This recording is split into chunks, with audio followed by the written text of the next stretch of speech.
Good evening, everybody, and welcome to tonight's public forum. I declare the public forum open at 6 p.m. I will start with the acknowledgement of country. I would like to acknowledge the Bidjigal people of the Eora Nation, who are the traditional custodians of all lands, waters, and sky in the Georges River area. I pay my respect to elders past and present and extend that respect to all Aboriginal and Torres Strait Islander peoples who live, work, and meet on these lands. Notice of live streaming of the public forum. Staff and public are reminded that this public forum is being recorded and is also being broadcast live to the public on Council's website, in accordance with Section 5 of Council's Code of Meeting Practice. The recording will be made available on Council's website. Public participation on items on the agenda. There are 21 registered speakers tonight for tonight's public forum, and I would remind speakers that speakers have a 3-minute time limit. The first sound you hear indicates that you have 1 minute remaining, and at the second sound, please conclude your comments. Our first speaker tonight is Conchetta Forsyth, and she has provided a written submission which our staff will read out. That is on item CCL 02126 for item ASS 00826, FRMCC 00226, which is the update on the Blakehurst and Kogarah Bay wards flood study. If Ms McKinley could please read that submission.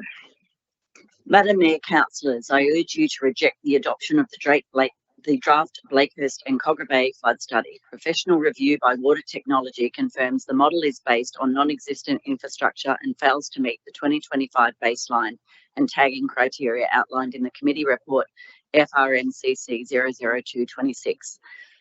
1. The phantom pipe and obstruction errors. The technical failure. The hydraulic model incorrectly assumes a 400mm pipe exists from the Princes Highway to Beach Street. Water Technology confirmed this pipe does not physically exist and that this phantom input artificially inflates flood volumes and velocities, ignoring physical reality. The model excludes the solid brick landscape walls at number 24 Beach Street. Contradictory logic. Page 12 of the committee report admits flooding is primarily driven by overland flow and surface flow obstruction. My wall is that obstruction. You cannot claim obstructions drive the flow while simultaneously ignoring the real-world walls that dictate those paths. Breach of council's own tagging and velocity criteria. The committee report, page 9, highlights that over 1,400 properties were cleared of tags based on refinement criteria. Number 24 Beach Street meets all requirements for removal, yet remains tagged. Depth. Independent survey confirms a driveway crest of 5.43 metres AHD at a PMF of 5.56 metres. The depth is 130mm, strictly below council's 150mm threshold. Velocity. The report stipulates PMF tagging requires a specific velocity hazard product. Once the phantom pipe is removed, and importantly the brick walls that divert the flow are included, the velocity at number 24 is negligible. Inundation. With correct modelling of walls, the inundation area falls below the 10% land parcel requirement. The only reason the model shows dangerous velocity is because of that phantom pipe in Princes Highway. You are using a fake pipe to create fake speed to justify a very real and damaging flood tag. Why is number 24 being held to a different standard than the 1,400 properties you cleared for having negligible impact? Council has already removed flood tags for neighbouring properties at numbers 16, 17, 19, 21, 28 and 30 Beach Street. It is discriminatory to leave number 24 tagged when it is topographically identical and meets the same negligible impact criteria. Adopting this study with known infrastructure errors and ignoring verified survey data exposes council to liability for negligent and misstatement on section 10.7 certificates. I urge the ward councillors do not vote for a study that ignores the physical 2025 baseline. I ask that you defer adoption until the Beach Street mapping is ground truth to remove the phantom pipe and incorporate the verified survey data, physical real-world obstructions and your own tagging thresholds for number 24. Thank you. Thank you, Ms McKinley. Our next speaker is Brett Cornell, and it is again a written submission on the same item number, update on Blakehurst and Kogarah Bay wards flood study. For clarity, this submission seeks confirmation of the stormwater drainage network inputs and flood classification methodology applied across the entire Wisdom Street corridor, as stormwater infrastructure and overland flow pathways operate as a connected system and may affect multiple properties. Mr. Cornell raises a formal objection to the treatment of properties within Wisdom Street in the draft Blakehurst-Kogarah Bay overland flood study, on the basis that the study appears to rely on stormwater infrastructure assumptions which have not been properly verified. Mr. Cornell submits that Council has not produced any surveyed works as executed, as-built drawings confirming the stormwater pit and pipe network relevant to Wisdom Street, including pit locations, pipe diameters, invert levels, grades, and discharge pathways. In the absence of surveyed WAE drawings or equivalent verified asset data, the stormwater network inputs used in the flood model are unverified and the resulting flood extends and property classifications may be unreliable. Mr. Cornell further requests clarification regarding Council's historical knowledge of stormwater mapping inaccuracies affecting Wisdom Street and the surrounding catchment. Mr. Cornell submits that Council records over a prolonged period appear to show inconsistencies regarding the existence and alignment of stormwater pipe allegedly crossing his land. Mr. Cornell notes that Council meeting records from the late 1990s indicated that a pipe was not present across his land. However, subsequent stormwater mapping prepared around that time appears to depict a pipe crossing the property. These inconsistencies have continued through later Council stormwater mapping, Council improvement works, projects affecting Connells Point and flood study documentation, including draft revisions issued in the early 2010s. Following a site inspection conducted in 2024 and subsequent CCTV investigation, Council officers confirmed that stormwater mapping affecting this land was incorrect and that Council records required updating.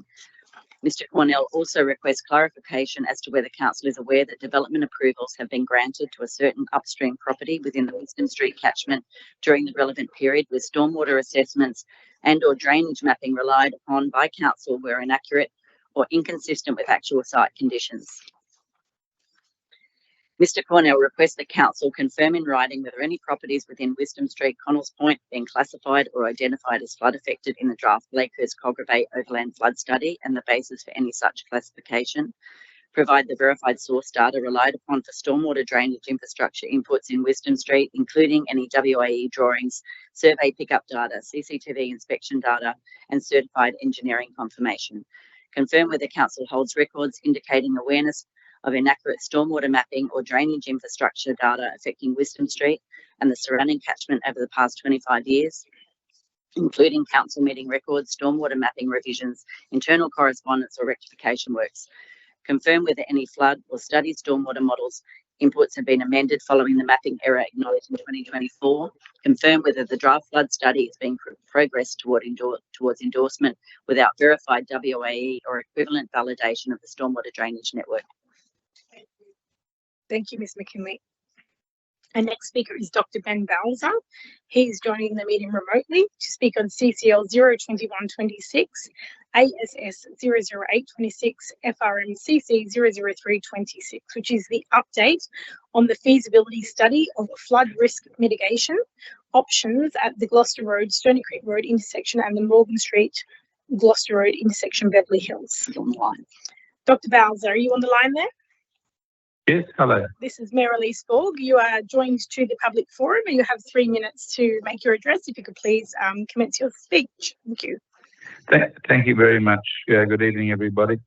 As a long-term business owner of 109 Morgan Street, Beverly Hills, I'd like to formally submit some feedback regarding FRMCC 00326 regarding the Floodplain Risk Management Committee meeting of 18th of March 26. So, while the community welcomes the long overdue attention to our neglected stormwater and drainage systems, the overarching process regarding flood management in Beverly Hills has been, in our opinion, deeply flawed, secretive and highly distressing for many residents. And I urge the committee to consider the following points. 1, the extreme resident anxiety over unjustified flood tagging. Over the past year, the Council's Overland Floodplain Risk Management Study, adopted in 2023, and the subsequent application of flood tags to our properties has caused immense anxiety among Beverly Hills residents. Many of the houses in this area haven't seen a flood for 3 generations, Sorry, Yeah, we're Dr. Bowser, I'm just going to ask if you could just direct your comments to the report, which is about the feasibility study for the flood risk mitigation at the intersection of Gloucester Road, Stony Creek Road and Morgan Street. So this report is not about flood tagging in Beverly Hills. So if I could just request as per the code of meeting practice that you direct your comments to the report that is that you've registered to speak on. So with Gloucester Road and Stony Creek Road, well,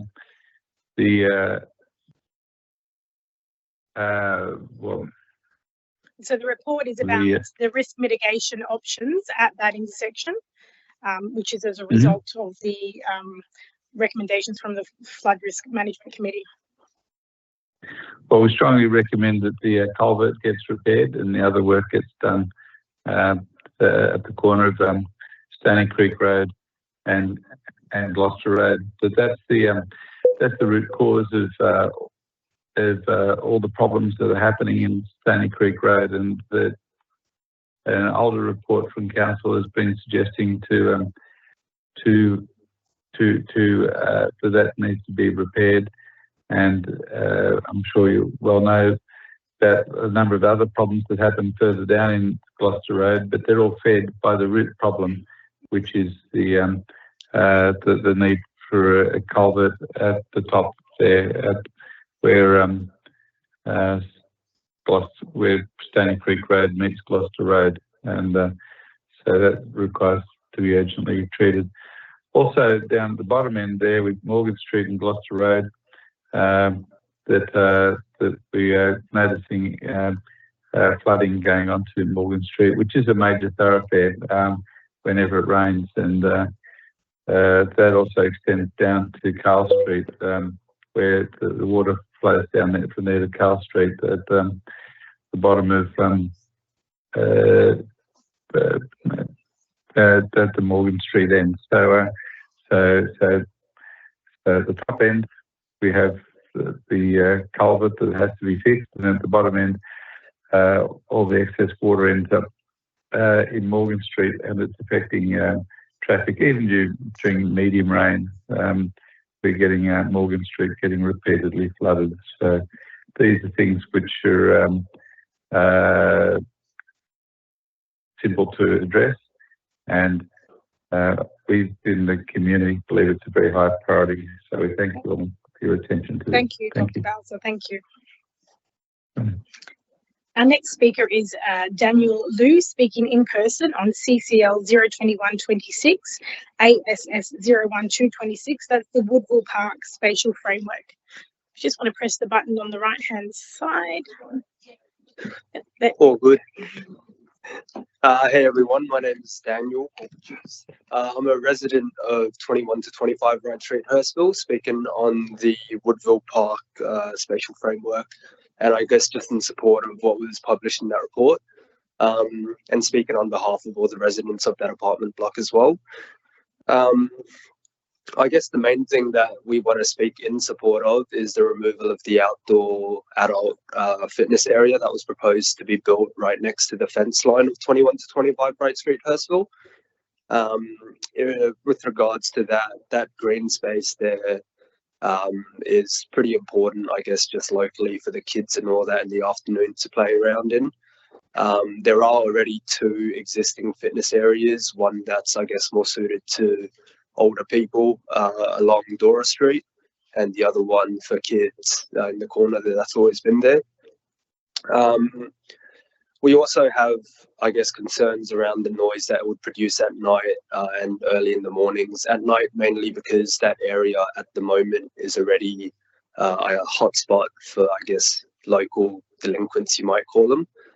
We've had multiple noise complaints over the years and calls to police over bottles and stuff smashing in the park, and we're just wary that provision of such an area right next to the fence line would draw even more of that crowd in. Like I said, that area currently is a pretty popular location for kids to play in, so any activity that's sort of a detriment to that we wouldn't really support. Yeah, what else is there? Yeah, I mean, mostly noise and antisocial behavior concerns. I guess this has also been something that's ongoing. We note that in 2014, a similar construction was proposed and already rejected. So we do urge, I guess, the council to not be proposing any further constructions like this in the future. The reasonings would be pretty much the same each time, and again, safety concerns and all that. Yeah, the main reasoning for us as residents right next door. Yeah, that's pretty much it for me. The current spatial framework pretty much aligns with what we would like to see in the park, and what we'd like to see in the local area as well in terms of community engagement and all that. So yeah, I'm very supportive of what the current proposals are. Thanks, Thank everyone. you, Mr. Liu. Thank you. Our next speaker is Danny Liao, speaking in person on the same item, CCL 02126, ASF 01226, Woodville Park Spatial Framework. Please go ahead. Oh, you turned the button off. Just press it back. There you go. Yeah, good evening. Yes, my name is Lenny. Yeah, and we talked the same topic with Sam and Daniel. So we wrote this letter to the council. So we do the same time. So he already expressed all the concern. Most of the points he already did. So we just few things. Yeah, thanks for giving us this opportunity to express our concern. We really appreciate the council do a lot of commitment for this park and contribution for the local community, and especially thank you to Councillor Nancy from the beginning, from all the way to help us to do these things, to lodge the letter, to make the concern, and yeah, I know tonight is very busy night, so. Daniel already make all the point, so I just make thank you very much. Thank you. Thank you for coming, Mr. Liao. Our next speaker is Valentina Collier, speaking in person on CCL 02126, ASS 01326. That is the draft Penshurst Town Centre Public Domain Plan. Thank you. Please go ahead. Thank you, Mayor. Look, good evening, everybody. I would like to especially thank all the councillors because you have already unanimously approved the Penshurst Town Centre plan for community consultation. I'm one of these people that have lived in this neighbourhood for a long time, since 1975. And in all that time, I haven't seen much input into Penshurst. It's been a little backward village that a lot of people would come to, having left apartments in Hurstville, and who look for that extra green space in Penshurst. And sadly, Penshurst, as you will have seen, has started to decline since we've lost banks, various shops, and now the supermarket. We're really needing now this reinvigoration of Penshurst. So thank you for endorsing that plan. I was at the first focus meeting, and I'd like to tell you my view of that focus meeting. It was such a breath of fresh air. It was everything that a local resident wanted to hear and see. It was well delivered. It was detailed. It had everything there that any resident would have wished to have.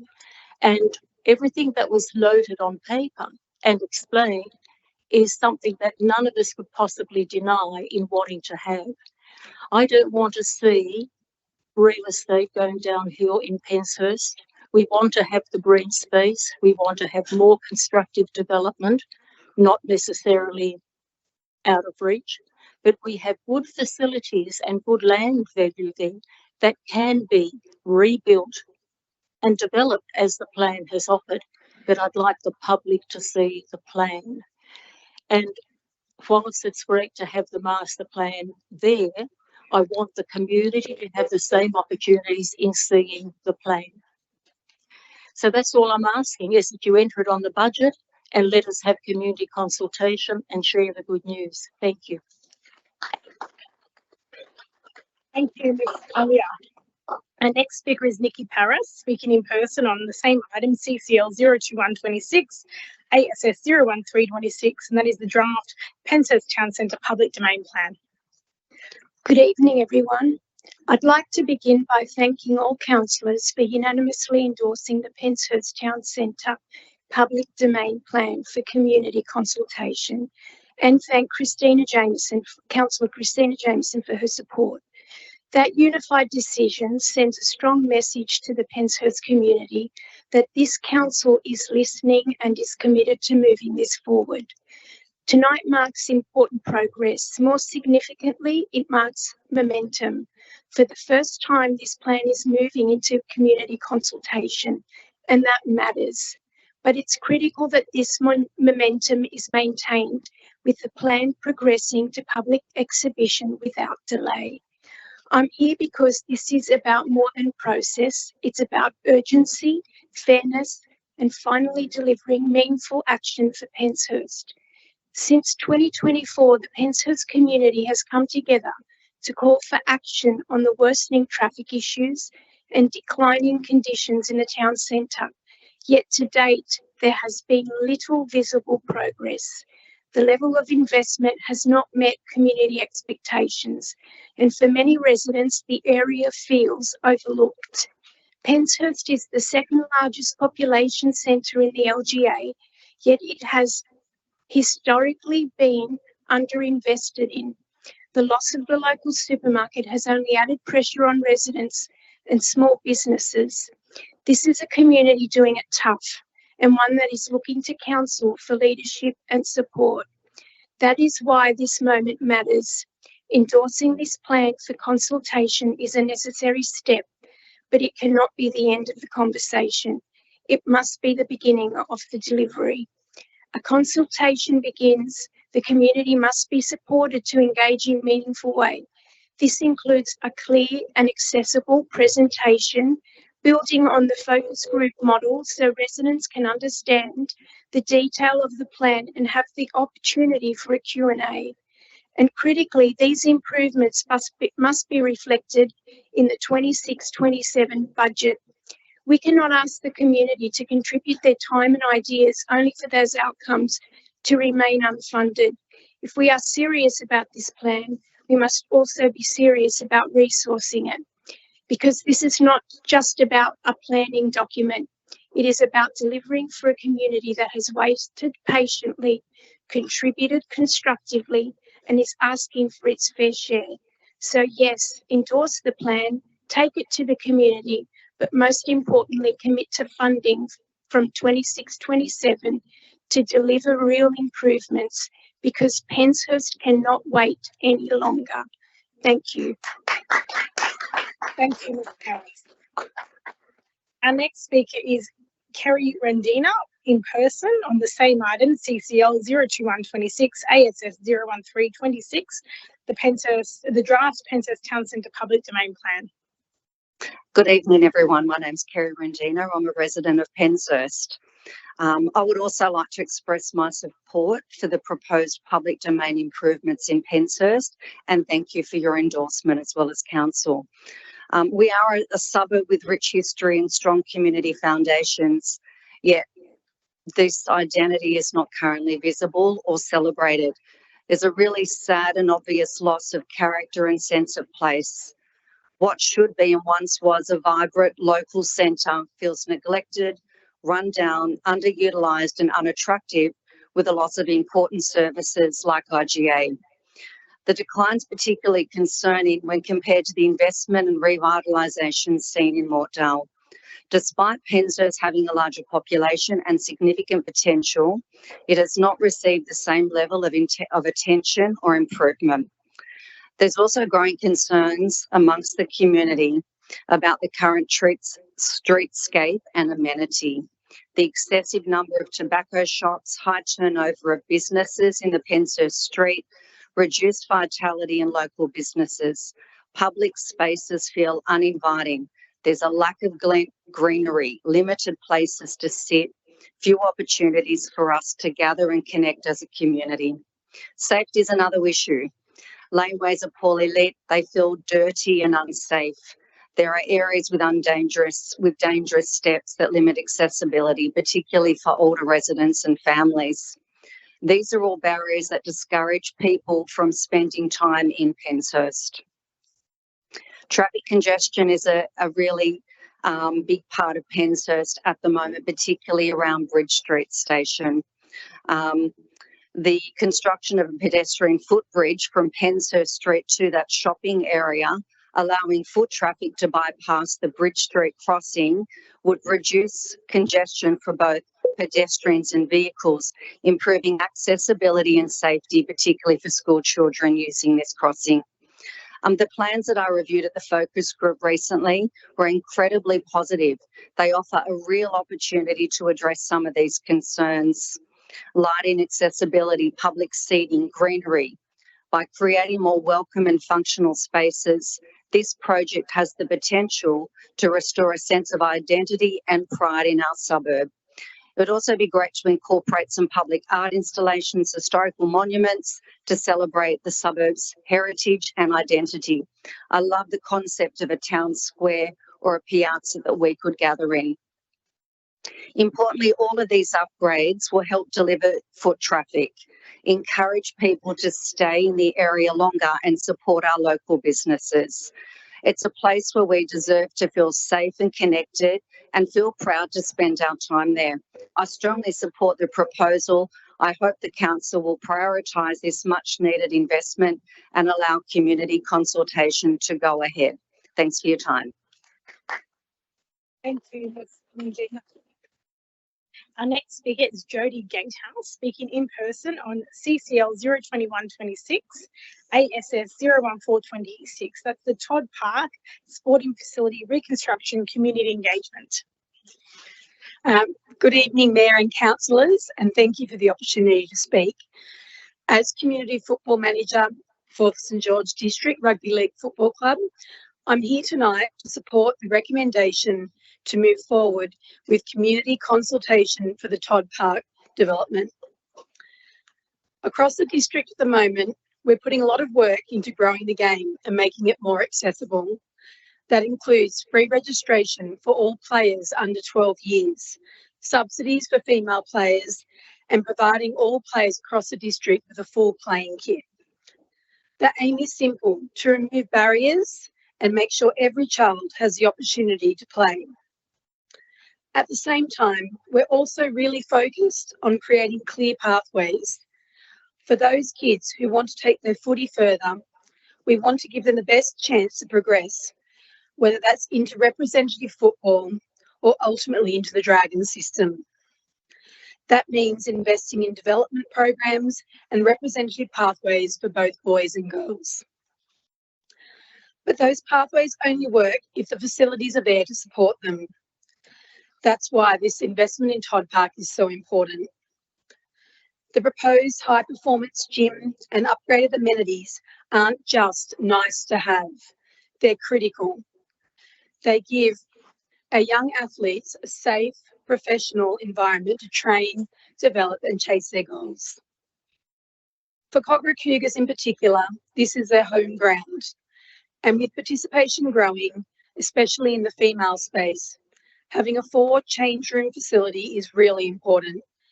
It ensures all players, boys and girls, have access to facilities that are appropriate and reflects the standards they deserve.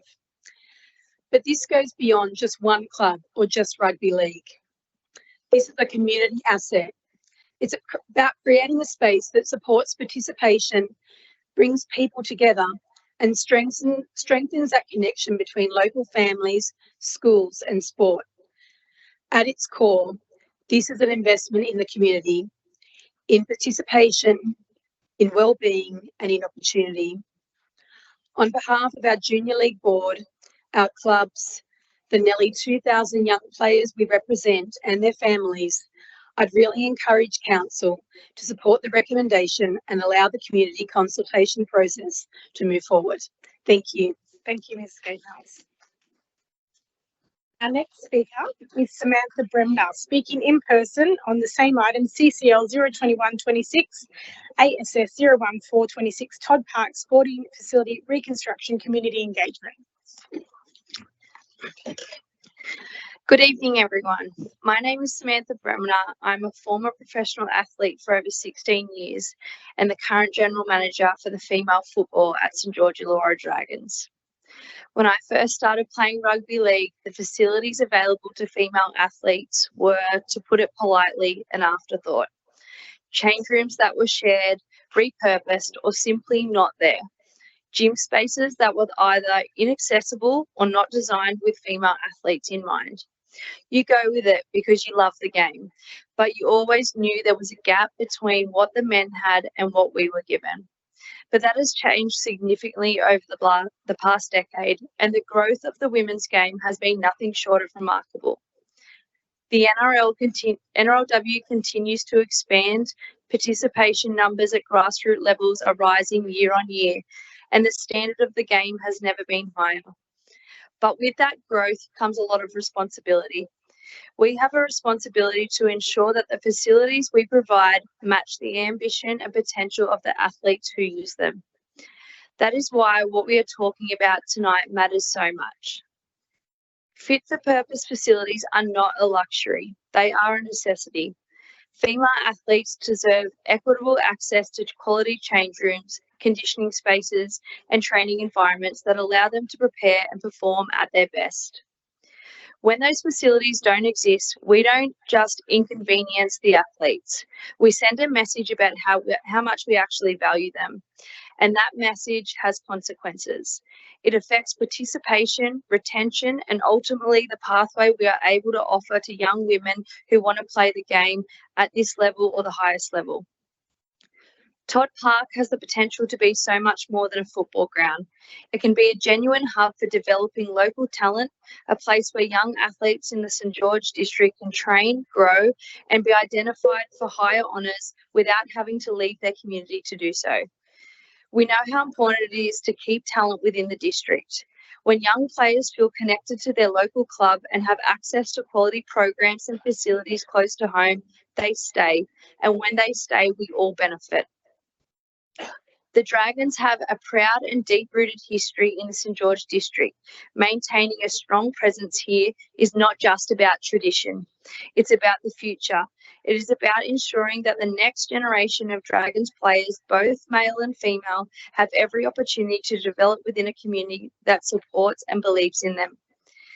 I am proud to be part of an organisation that is committed to that vision, and I look forward to seeing what Todd Park can become for the women, girls, athletes and community within this district. Thank you. Thank you, Ms. Brim. Our next speaker is Michael McDonald in person on the same item, CCL 021-26 ASS 014-26, Todd Park Sporting Facility Reconstruction Community Engagement. Thank you, Ms. McDonald. Thank you. Good evening, Mayor and Councillors, and thank you for the opportunity to speak as the General Manager of St George District Rugby League Football Club. I want to speak tonight in strong support of the recommendation to proceed to community consultation on the Todd Park development and to outline why this is such an important step for youth within our district. Todd Park has always been the priority location for St George District to establish a permanent home for our male and female pathway programs. That commitment has been in place for some years, alongside a clear financial commitment from St George Leagues Club to invest in a dedicated high-performance gym facility that will support our athletes and deliver broader community benefit. Importantly, what is now being considered through community consultation is the creation of a long-term community and high-performance hub for the district. It is also important to be clear how this facility would operate. The St George Pathway programs would only utilise the facility during structured and programmed hours, while any use by St George Illawarra elite teams would be infrequent, pre-booked and carefully scheduled. This is not a facility designed for exclusive elite use. It is intended to be utilised as a shared community asset. In fact, we strongly support broad community access being considered through the consultation process. We are open to working with Council on supervised access arrangements, including opportunities for local schools, disability groups, rehabilitation programs, even first responder wellbeing initiatives. These are exactly the kinds of shared outcomes this facility can deliver. As Council considers community consultation, it is also important to recognise the broader system benefits this project creates. If delivered to the proposed standard, Todd Park would allow the district to vacate the gym facility at Harold Fraser Oval, returning that asset to Council for alternative community or commercial use, unlocking further value for the area. This consultation process now provides the opportunity to refine and confirm the shared vision with Council and the community. This is about creating a visible, permanent home for young male and female athletes in the district, a place where they can train, develop and aspire to progress in our sport. It is also about ensuring the St George Illawarra Dragons, who proudly represent both the St George and Illawarra regions, maintain a meaningful and visible presence in the community they are deeply connected to.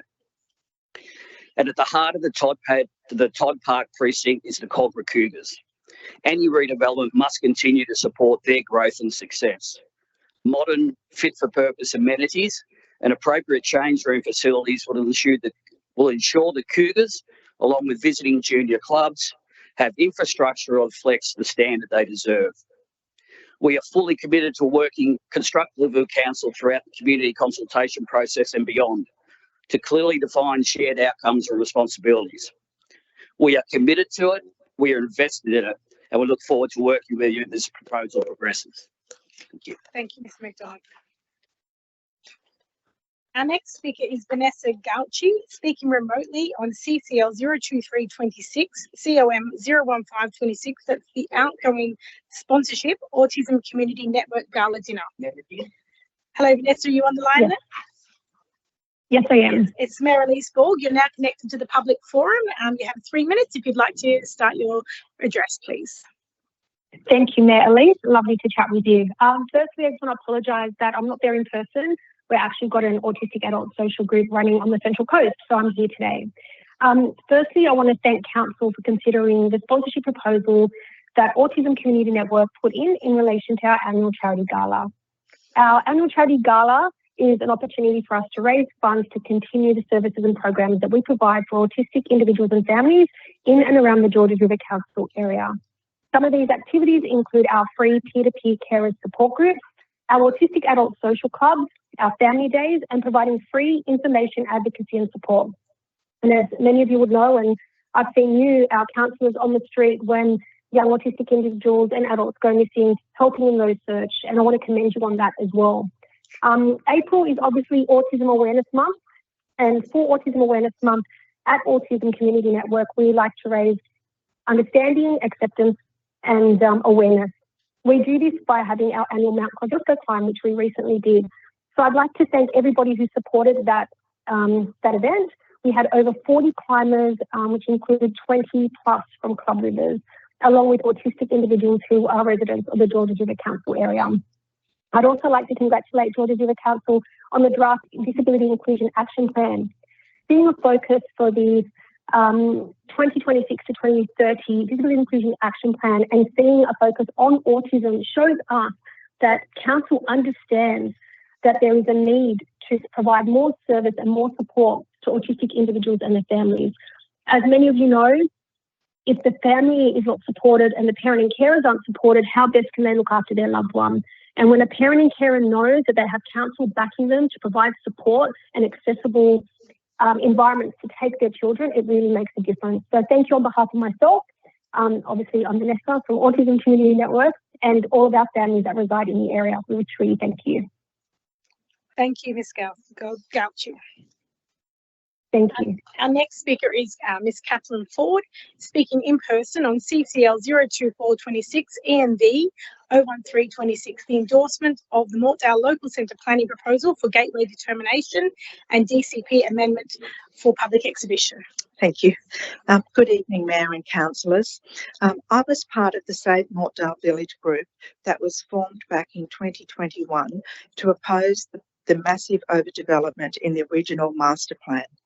I'm here tonight to support the latest Mortdale Master Plan and Development Control Plan, particularly the Design Excellence Principles and Controls in the draft DCP for the Mortdale Centre that will ensure design complements the village atmosphere of Mortdale and informs the New South Wales State Government that the proposed 20-storey development on the Mortdale RSL site being considered through state significant development is totally inappropriate for this area.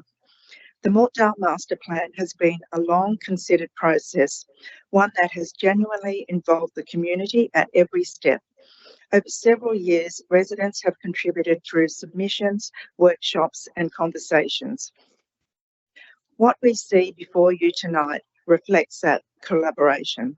It is a better, more balanced outcome because Council has listened to the community and has responded in a positive way. Importantly, this proposal formalises Council's vision for Mortdale. It provides a clear strategic framework for how our centre should grow, protecting its character while allowing for appropriate development and a more vibrant future. While the master plan provides the strategic framework, the proposed DCP will guide development that sets the future character for the Mortdale Local Centre. The design guidelines on building envelopes such as street wall heights, setbacks, green walls, podium planters and communal spaces will, I believe, achieve an outcome that will enhance Mortdale Village. I urge councillors to endorse the Mortdale Master Plan and DCP that was presented to you at the last committee meeting and take this important step in securing a planned, balanced and community-led future for Mortdale. Thank you. Thank you, Steph. Our next speaker is Robin Fake, speaking in person on CCL 02426 EMB 01626. That's the adoption of the Carsbush Park and Todd Park Master Plan and Plan of Management. Oh, sorry, just press the button again. There you go, you're on now. Right, thank you. I've been asked to speak tonight about the Cars Park Master Plan and St George's Men's Shed from the perspective of the wife of the shed member. My husband has filled various positions in his 11 years as shed member. He enjoys his time at the shed each week and it has a definite effect on who he is, what he does and how he does it. Like many others, he was lost for a while after he retired. Everything was different and at times challenging, trying to find a rewarding pathway after a productive working life. However, after joining the men's shed, things began to change. Time spent regularly in a friendly, male-centred community where work and social backgrounds weren't important have allowed him to flourish, developing new skills and to build a different yet fulfilling sense of satisfaction and well-being. From my observations, a positive mental health outlook is so important. Belonging to a diverse community where social inclusion, support and open shared experience are valued, together with being able to work with community groups and individuals, makes for both a positive and healthy physical and mental state for the members involved. Based on what I hear and see of the shed's operations, it encourages real connections and friendships develop, many of which extend beyond the shed, provides opportunities for wide-ranging, often fiery, real-world conversations that seem to develop around morning tea and meeting times. It helps men to learn new skills and different ways of doing things, both at the shed and at home. It facilitates change to improve the community generally by adopting better ways to deal with many issues and questions that arise in the shed. It helps interested members to improve their computer, IT and organisation skills, either through necessity or interest. It has improved understanding of fitness and health issues common amongst older people. For example, last week a physiotherapist talked to them about the need to keep moving and to be active every day to maintain good health. The points above can only give you some idea of the role of the shed plays in the physical and mental well-being of the men. Due in large to the wonderful location of the shed in Cars Park, the bright, airy rooms, very large table to sit around, park-like environment is the perfect opportunity for men to work on their projects, have their tea and coffee, chat, and do everything they wish to do. To conclude, I suggest that the social, community, and mental health benefits linked to the shed are so important for the well-being of not just the members, but their families and the wider community, that the suggestion to upgrade the current facility as a standalone facility in the park would be a wonderful way for council to go. Thank you. Thank you.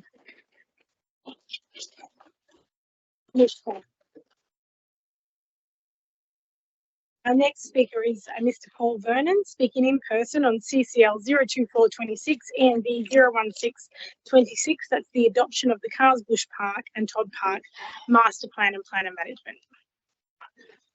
On behalf of the St George Men's Shed, I thank the Mayor, General Manager, councillors and council staff and our community for your ongoing support of our shed and its members, particularly at this time when the Cars Park Master Plan is being reviewed.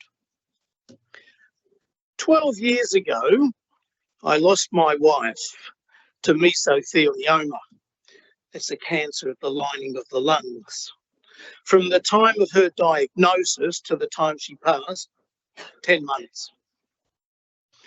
I went from being absolutely mentally on top of my game to absolutely falling apart. Men's health is vital. A few years after, and I have to tell you, a number of psychologists, I was back on track. Then 4 years ago, I walked into the St George Men's Shed, not really knowing what I would find. I didn't know anybody there. And to be honest with you, I wasn't really sure what I was looking for. What I did find, however, was a society, an avenue where they were non-judgmental.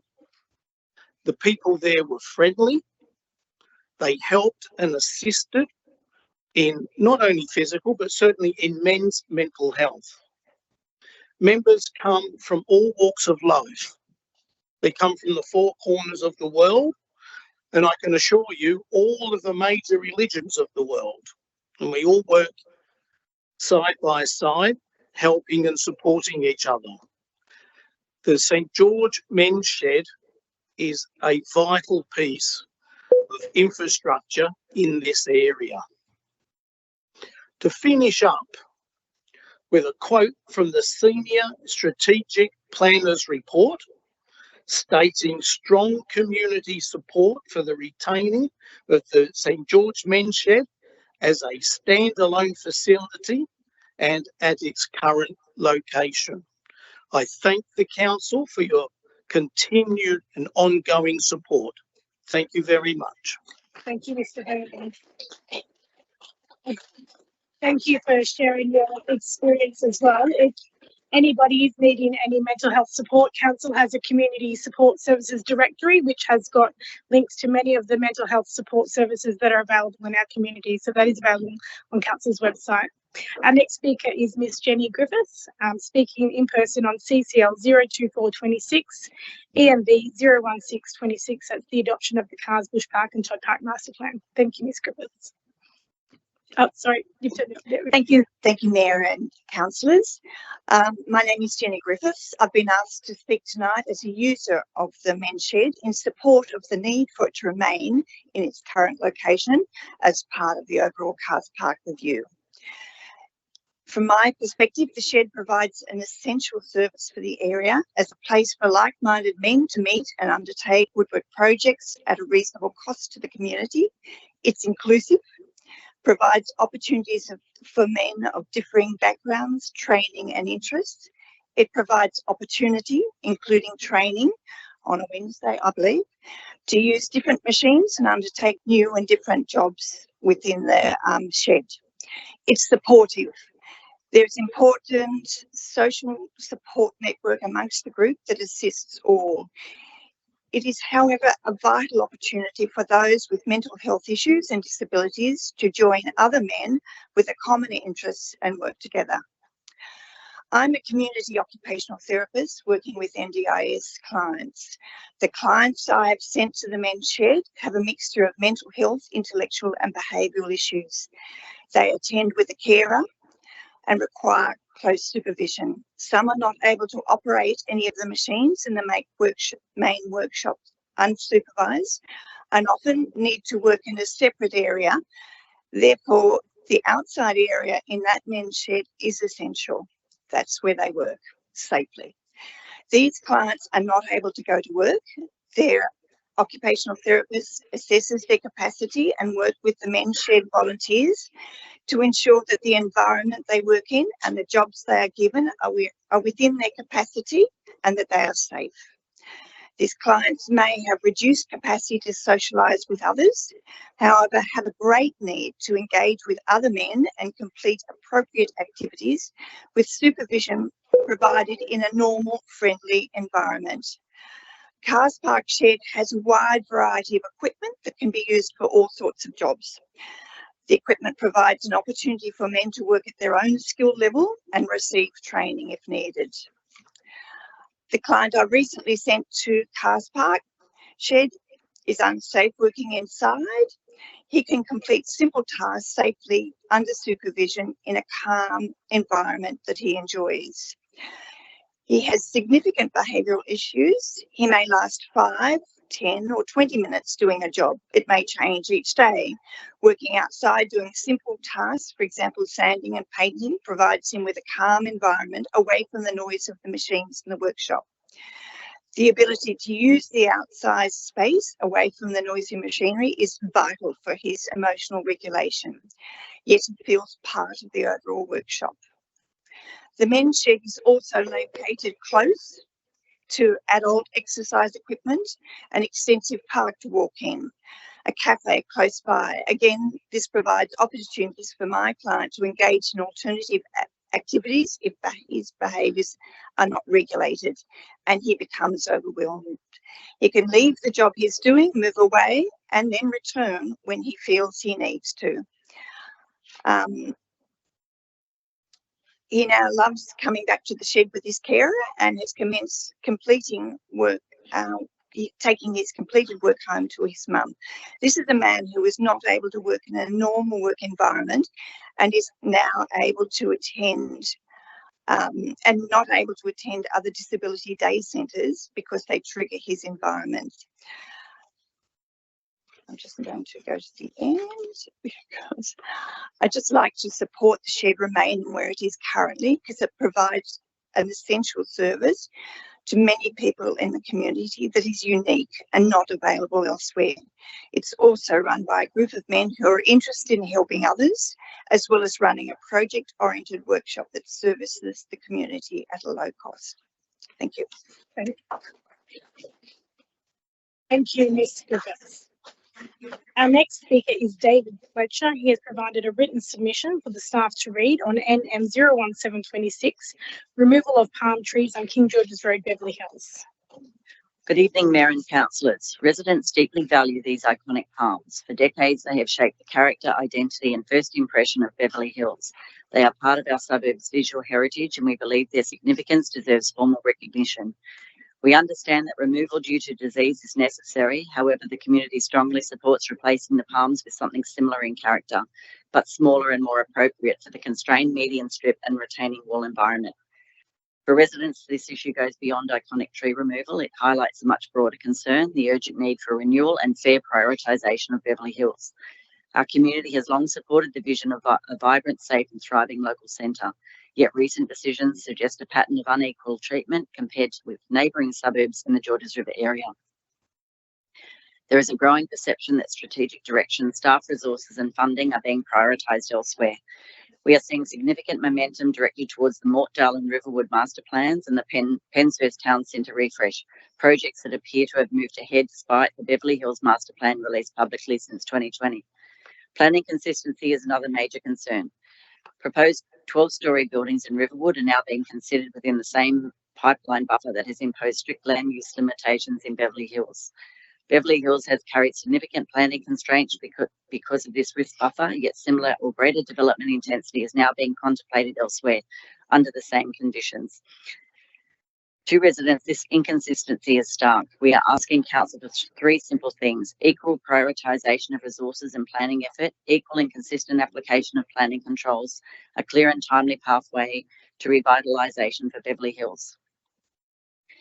Recent examples only reinforce these concerns. The removal of flood planning tags in Blakehurst and Cogger Bay occurred following consultation and engagement with those communities. Beverly Hills residents have not been afforded the same level of consultation or opportunity, yet we continue to carry planning burdens without a clear pathway to resolution. The community's message is simple: fairness, equality and action. Beverly Hills must no longer be overlooked. This moment presents yet another opportunity not only to replace trees, but to restore confidence that Beverly Hills is valued equally within the Georges River community. Thank you for your time. Thank you. I think there's a couple of things that were incorrect in that, and I'm sure they'll be corrected in the councillor's questions on the business paper. Our next speaker is Anna Damayanti in person on NM 01926. That is the acknowledgement of the Magnificals Chamber Orchestra Gala 26. The microphone is on, please go ahead. Thank you for the opportunity to support this motion submitted by Councillor Liu regarding the establishment of the Magnificals Chamber Orchestra in this area. Thanks to the community grant awarded by Georges River Council, the Magnificals successfully presented a community gala in Hurstville just 3 weeks ago. This gala was a significant milestone in the development of this new orchestra.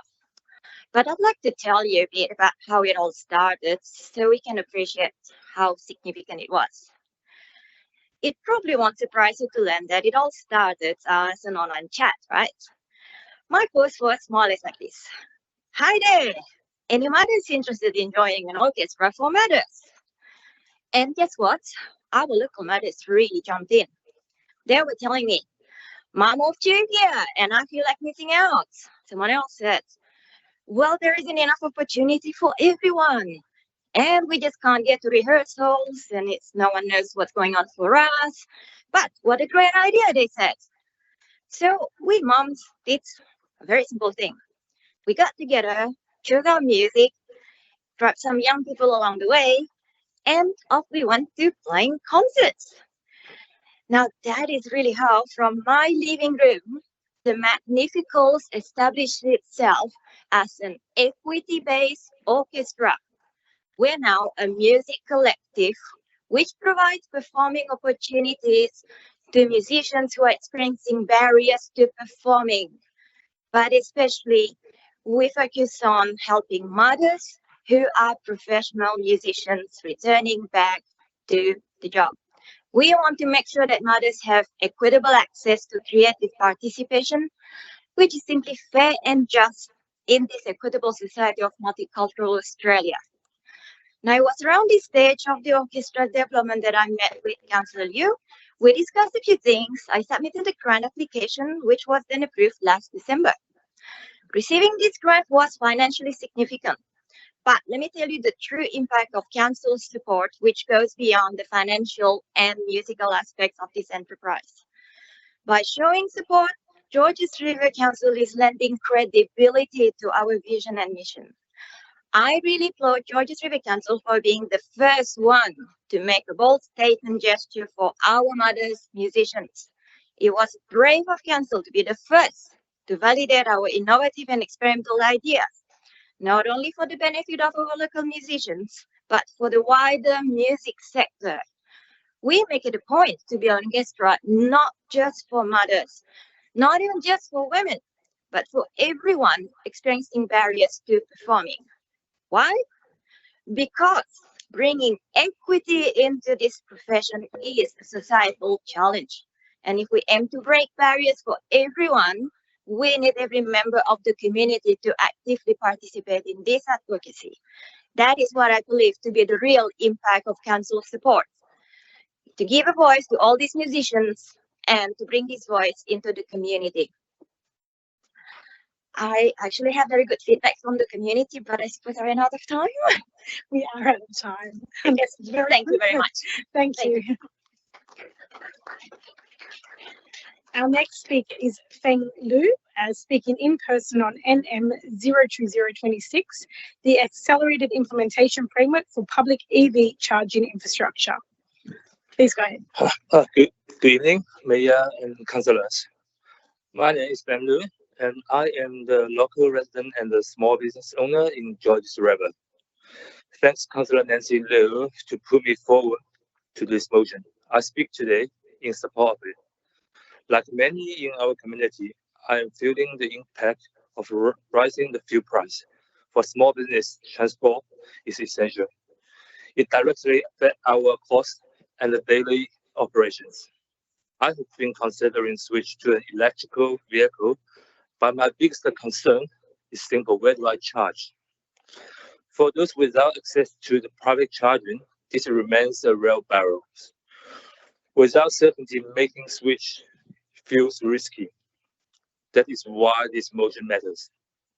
It is not just about the strategies, it's about having a clear, practical plan, identifying priority locations, delivering infrastructure in stages, and working with a partner to get it done. It gives people like me confidence that this transaction is achievable, not just in theory, but in reality.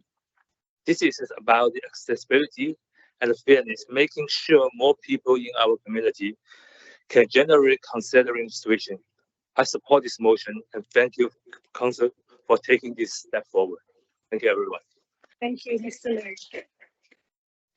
Our next speaker is Joel Mackay, in person on NM02526, Gambling Losses in New South Wales.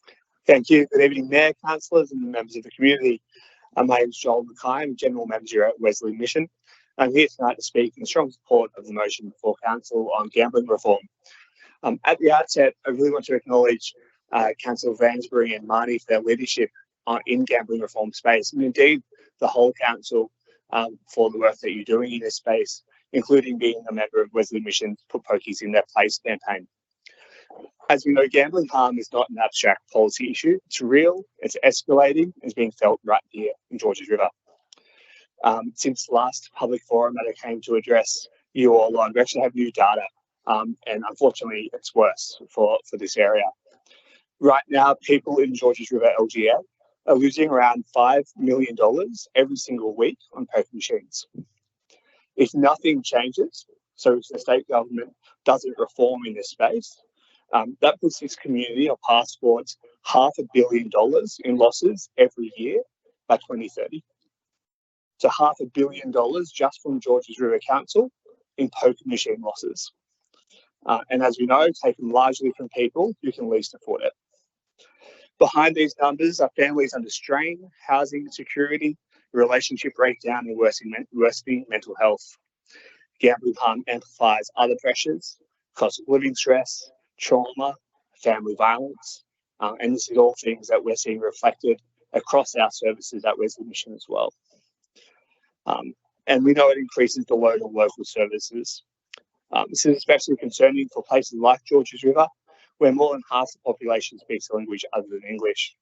We know, and again, we see this reflected in our Gamble Aware services, that culturally and linguistically diverse communities face higher risks of harm, yet are often less well served by prevention and support.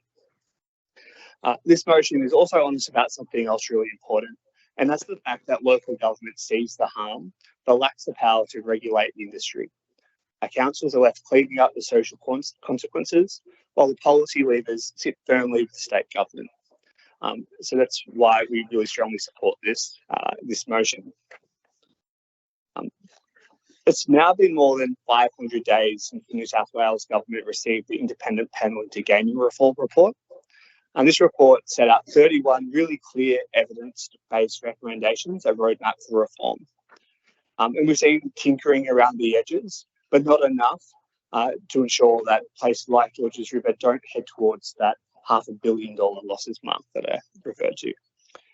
We've seen some changes around shutdown period exemptions, but we've also seen the government walk back from cashless gambling reform, for example. It's not leadership, it's delay. And it's really important that councils like Georges River are taking up that leadership mantle. So thank you again for discussing this work, for leading this work, and I really support the motion. Thank you. Thank you, Mr. McPherson. Now, last speaker tonight is Peter Crawford, speaking in person on NM02626, Road Safety Concerns, Kingsway and Maluka Place, Beverly Hills. Good evening. I sincerely thank you for the opportunity to speak tonight. I've never spoken on a public forum, so please excuse my nervousness. I'd like to say that I've had a positive experience of Georges River Council. It's a tough gig, isn't it? You only have so much resources and you've got to do what you can with what you can do. And possibly not everybody loves council, but my experience is a much more positive one. I'd like to single out one councillor who's shown leadership and commitment to this issue. It's to do with the Maluka Place, Kingsway danger area, do you know, where one man died and there was a tragic accident, and that was in the paper on the front page, do you know. So Leon Pun has shown great leadership here, and I've got to thank him. Do you know, he's just the community loves him. He's only been around our area for, you know, maybe less than 2 years, but he's shown real commitment, and you know, I think he really needs an applause for that. So so this is not really what I want to see on the front page of the paper. It says Kingsway Killer, and there was another accident a few weeks ago. Look, it was an awful spectacle. There were paramedics, tow trucks, fire brigade, rescue police. It was absolutely awful, not just for the people involved in the accident directly, but for the residents as well. Look, personally, around my fence, I'm picking up bloody bandages. Do you know what I mean? It's just not a nice look. Do you know, I don't, and that's why I'm here talking to you. After seeing another person's dried blood around my fence, enough is enough. Now, before I go on, I do applaud council. They've been putting new centre double lines, which is great, replacing the giveaway signs, putting in new no stopping signs, and the new chevron, which is a great idea. It's truly a magnificent step forward, so I thank council for this. It's great. But Kingsway Maluka Place is an overflow for traffic to Beverly Hills at times of disruption on Stony Creek Road. It's deceptively dangerous. The reason it probably is an intersection at the bottom of a 350-metre hill. There are blind spots heading east along the Kingsway, and regretfully motorists don't always obey the law. So that is why a roundabout is perhaps the ultimate answer. Council, as you know, has in recent years constructed another roundabout at Kings Place, Westbrook Street, due to the number of accidents there, and it's only 100 metres away. Now, I spoke to council's traffic engineering department. They've been really, really helpful, but the stats of the accidents reported to the New South Wales government is not indicative of the true number of the accidents, in my opinion. So what did I do? It puzzled me, so I consulted AI, as we all do, and the answer I received was, for this Georges River Council area, was that people were not reporting their accidents. You know, there may be a legal obligation to report the accidents, but many people don't, and the reason that they don't is because of demerit points, no comprehensive insurance, and the accidents are not considered.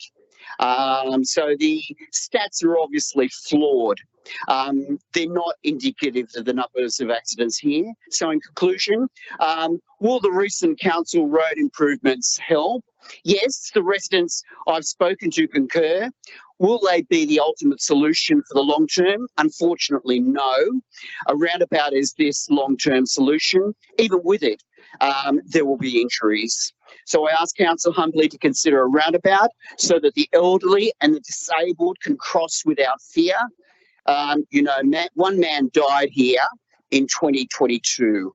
It was a traumatising experience for residents, first on the scene. It's ghastly what a bull bar can do. Totally horrific.